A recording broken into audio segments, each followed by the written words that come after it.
Thank you for joining us today. Firstly, I'd like to introduce you to someone who most of you will know or will have heard of at least, Nicholas Link, who is the Chief Executive of Eyeless International.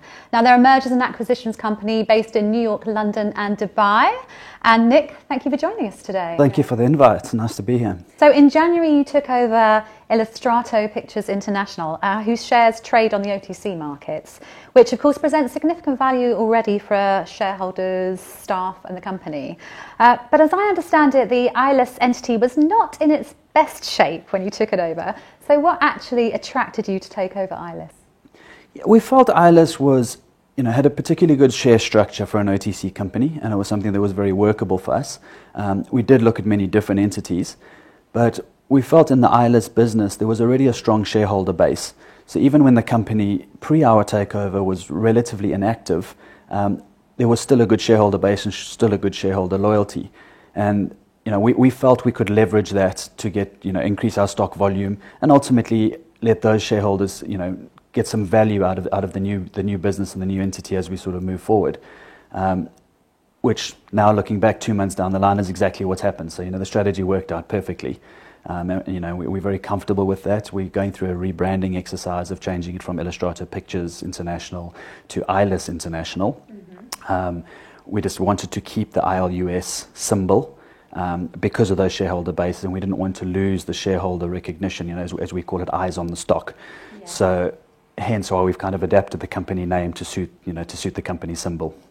So looking at how you've transformed Eyeless so far, when you took over in January 2021, the share price was hovering around 0.0006 per share. But in less than 2.5 months, it grew to almost $0.2 per share. So given this, you've obviously provided shareholders with great growth already in terms of the share price. But what are your plans now for the company in the short to medium term? I think all our short, medium term steps and goals are all moving towards the big direction that we're going to, is to do an uplisting to NASDAQ. We're trying to build a solid foundation, the solid corporate governance, and that involves cleaning up the Eyeless entity, in terms of the branding, in terms of becoming fully reporting with the SEC, in terms of having all our audited financials, and generally having a good transparent reporting structure for our shareholders. This ultimately adds value to the shareholders in the short term. And although shareholders, sometimes have some impatience and they want to see immediate results, ultimately we're trying to build a long-term value business here. By doing that, we're conscious of the short-term objectives, but we cannot lose track of where we're going long-term. And we're pretty sure that over time that's going to attract the right shareholder base for us.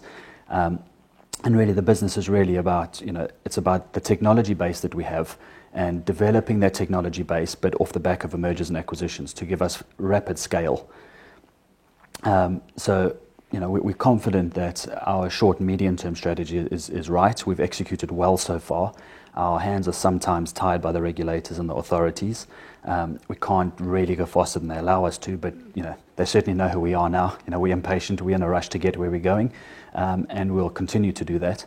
And I believe so far the shareholders have shown good loyalty to us, and I'm hoping that we deliver the value. I'm confident we'll deliver the value that they're looking for longer term, and I'm sure our loyal shareholder base will continue to grow over time. And Eyeless has recently acquired Firebug Group, which I believe is a UK firefighting equipment manufacturer. That's a very worthwhile industry to be involved in. Yeah, as the world becomes more and more automated, more and more battery power, more and more electronics, so the fire risk grows, and we're really living in a world of a congested society where the population's growing and it's becoming more and more of a challenge. So, and with social media pressures on the fire service and the emergency services, the need for the fire brigades globally to modernize is critical. And one of Firebug Group's products is the exciting eRaptor electric vehicle, which is the world's first 6-wheel electric utility vehicle. And it also has a strategic partnership with the very forward-thinking tech company Millennium. And I, for one, keep hearing about this super efficient new water technology that Firebug has developed and patented. So there's some really impressive technological advancements here. But from an Eyeless perspective, can you tell me how all these technologies and businesses fit together to deliver your underlying strategy? Yeah, I think I just sort of touched on the beginning part of it. if we look at the problems the world is facing, the world is becoming more and more congested. The cities are getting both wider, taller, bigger. People, especially now, if we look at the COVID situation, people are now moving out of the city centres. They're moving to the urban edge.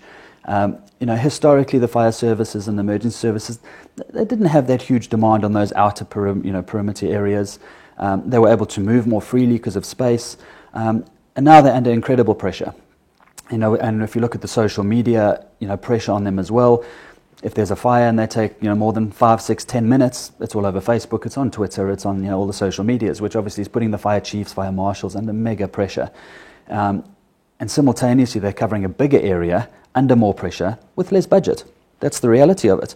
And ultimately, we're living in an environmentally friendly world where people are trying to become cleaner, less CO2 emissions. There's a major global water shortage. So our tech, really, the Firebug tech, kind of forms the sort of foundation or the catalyst for almost the whole group. And what it's really about is water saving, but the efficiency around water saving. So if we look at, if I try and explain it in a very simple term, that if you look at a basic fire, let's say a car, for example, an SUV, if that was on fire, a normal fire truck, so a conventional fire vehicle would turn up, it would use approximately 1,000 litres of water. So somewhere around 250, 260 gallons of water to extinguish. So if you look at the weight restrictions around that, it's more than a ton. So therefore they need a big vehicle. A big vehicle needs 3 or 4 operators. It's the amount of fuel that's burning, the carbon emissions, etc. With our technology, the exact same fire would use around 40 litres of water. Approximately 10 gallons, we can say, which now allows you to use a very small vehicle. You could even use a Mini or a small little EV, which is 2 people, and we would extinguish in about 7 seconds versus, a conventional fire truck in around 90 seconds. So our technology, although it's around the water saving, the physical amount of liters or gallons that we save, there really is a deeper operational efficiency in terms of the size of the vehicles, the number of manpower, the speed, the environmental impact both of the CO2 and the carbon emissions, the fuel consumption, but also a lot of the modern fires are plastics and chemicals these days. These cars, they melt. Normal fires inside your house, you've got furniture which are plastics, and when they burn, you have pollution. So when they come and, a fire brigade would come and flood your house out or flood the fire out, all those toxic poisons are going down the drains, and the environmental guys are starting to get more and more pressure on, on those type of problems. So again, when you're putting out very little water, you have a lot of environmental efficiency around that. So coming back to, to focus on your question, how does it all fit together? We've got the catalyst of the technology, which we've got multiple patents for, and now we're trying to bolt together a range of businesses that allow us to deliver on that service. So, to be able to roll that out, we need to have manufacturing capacity globally. There's a lot of markets that particularly want homegrown product, homegrown content. So the US market, for example, we want to be able to manufacture a US product in the US for the US market, but utilizing our technology. So, we've got acquisition eyes out in the US. We're in a couple of negotiations at the moment. So part of the acquisition strategy really is around the manufacturing capacity globally, so to grow our footprint. And then secondly is to grow the routes to market. So it's very important that we're able to penetrate each market much more quickly than we would do it organically. So to come with such a disruptive product to new markets that our brand is not known takes time. Where we feel that we can short circuit that time and speed our customer acquisition up much quicker by utilizing brands and established routes to market. So so the second part of the acquisitions is the routes to market, and then the third part, which is very much part of our bigger NASDAQ play, is to acquire technology. So we want to acquire additional technology for bolt-on applications to our products. So, for example, we're looking at a company at the moment around IoT and around wearable tech. So people would wonder, what's the connection to firefighting? Well, if we look at the firefighters, so for example, let's say in the mountains in California or an Australian wildfire, at the moment, there's no ability or there's very little technology out there for a fire chief, a fire marshal to be able to track what's actually going on the incident. This is not an isolated incident in a car park. This could be hundreds or even thousands of kilometers worth of fire. So, and they've got, you know, helicopters in the air, they've got men on the ground, they've got foots, they've got helicopters, they've got everything going on at the same time, and very little data. And we live in the world of big data. So the strategy is that we really want to acquire some technology and continue to develop that to fit it into the firefighting suits, so we can actually track the firefighters, where they are, how long they've been on duty, what their body condition is, you know, everything about them. The same with the vehicles, be able to track the, you know, the usage of the vehicle, how many man hours it's used, what the fuel capacity is, how many water gallons it's pumped, and be able to provide this to a centralized data solution for, you know, for the fire chiefs. And that ultimately will create, you know, some pull through. And the Firebug technology should naturally start to pull through into that market. So, you know, so the strategy on the acquisitions really is three. It's manufacturing capacity, it's routes to market, and it's a technology platform that allows us to cross-pollinate the group. So I think really that's, you know, that's where we're trying to go in terms of putting all the businesses together. And sometimes the pieces come together in slightly different speed, and the picture may not always be immediately, you know, visible to investors and to the shareholder base. But we're hoping over time, you know, they'll begin to trust us and see the same picture that we believe, you know, that we see. So, yeah, I'm hoping that we've got it, you know, we're on the right track with that. So a three-pronged approach, but how do electric vehicles and innovations fit into your overall strategy?